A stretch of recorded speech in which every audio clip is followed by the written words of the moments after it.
अस्सलामुअलैकुम नाज़रीन, मेरा नाम सलीम है। मेरी उम्र 21 साल है। मेरी रहाइश फैसलाबाद की हैं। मेरी फैमिली टोटल 5 अफराद पर मुश्तमिल है। मेरा बड़ा भाई नदीम जो दुबई में जॉब करता है, मेरे उम्मी अबू और मेरी छोटी बहन नबीला। मेरी बहन नबीला की उम्र तकरीबन 15 साल है और वो अभी तक काफ़ी नादान है। नबीला बहन मेरे साथ काफ़ी हंसी मजाक करती थी और मेरे साथ बहुत फरी थी। मैं भी नबीला बहन का काफ़ी ख्याल रखता था और उसके साथ काफ़ी उटीज था। मेरी अपनी करियाना शॉप थी और मैं अपनी शॉप चलाता था। अम्मी अबू काफ़ी बीमार रहते थे, इसलिए वो अपने कमरे में भी महदूद रहते थे और वो बाहर नहीं निकलते थे। हमने काम के लिए एक मासी रखी हुई थी और वो घर के सारे काम मासक करती थी। मूसी की उम्र तकरीबन 32 साल थी और वो भी लिखने में काफ़ी खूबसूरत और नौजवान थी। मैं जब से मासी को देखता था तो मेरे अंदर का शैतान जाग जाता था और मेरा दिल करता था कि उसके साथ वो सब कुछ कर लूं जिसकी मेरी ख्वाहिश थी।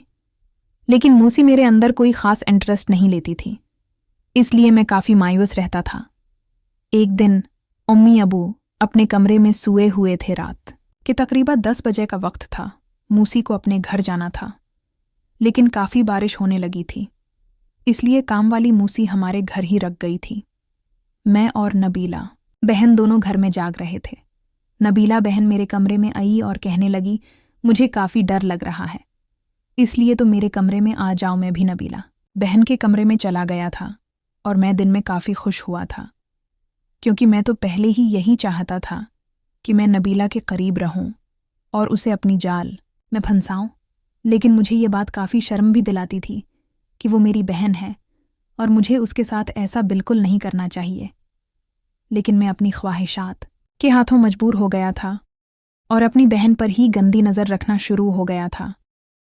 लेकिन मुझे मासी में भी इंटरेस्ट था, इसलिए नबीला बहन और मूसी मैंने एक को चूज़ किया था और जिसके साथ भी मेरा हिसाब लगाता हूँ, मैं उसके साथ ही वो खेल खेलना चाहता था जिससे मुझे सुकून। ये रात के तकरीबन 11 बजे में पानी पीने के लिए उठा तो मासी उस वक्त जाग रही थी और वो अपने कमरे में मोबाइल पर किसी से बात कर रही थी। मैं जब मूसी के कमरे में गया तो मासी एकदम चौंक गई थी और मुझे कहने लगी थी कि सलीम बेटा कैसे ये हो। मैंने मासी को कहा कि मुझे नींद नहीं उड़ रही थी, इसलिए मैंने कहा चलो कुछ देर मासी से बातचीत करते हैं। मोहसिन भी मेरे पास बैठ गई थी। बातों बातों में मैंने मासी को अपनी ख्वाहिश बता दी थी। मासी भी मेरी ख्वाहिश का एहतराम करते हुए मान गई थी और मेरे साथ सब कुछ करने लगी थी। मासी काफ़ी तजर्बाकार थी, इसलिए मुझे काफ़ी राहत महसूस हो रही थी। उसके बाद मासी ने मुझे काफ़ी सुकून दिया था और मैं अपनी बहन नबीला के साथ गलत करने से बच गया था और बहन भाई के मुक़द्दस रिश्ते को बचा लिया था। नाज़रीन, अगर आपको ये कहानी पसंद आई हो तो वीडियो को लाइक कर दें। बहुत बहुत शुक्रिया।